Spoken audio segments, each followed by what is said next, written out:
Hello friends, welcome to Uma Rani vlogs.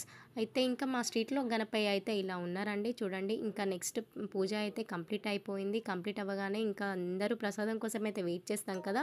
ప్రసాదం చాలామందికి అందరికీ తీసుకోవాలని ఉంటుంది. సో ఇంకా ఆ పూజకు అవ్వగానే అయితే ఇంతమంది వచ్చేసారండి ప్రసాదం కోసం. అయితే చూడండి ఎంతమంది ఉన్నారో. ఒక మినీ జాతర సాగిపోయింది ఫస్ట్ రోజు అయితే.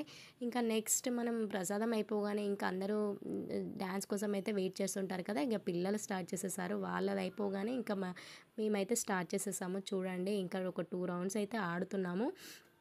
చూడండి, అందరూ పిల్లలు పెద్దలు ఎవ్వరు తేడా లేకుండా అందరూ ఆడతామండి. మా స్ట్రీట్లో అయితే గణపయ్య చాలా కలిసికట్టుగా ఉంటారు. ఎంత మంచిగా అనిపిస్తుందో డ్యాన్స్ వేస్తుంటే అయితే చాలా బాగుంటుందండి కదా. మీకు కూడా ఇంతే బాగుంటుందా? మీరు కూడా ఇలానే వేస్తారా డ్యాన్స్ మీ స్ట్రీట్లో అయితే?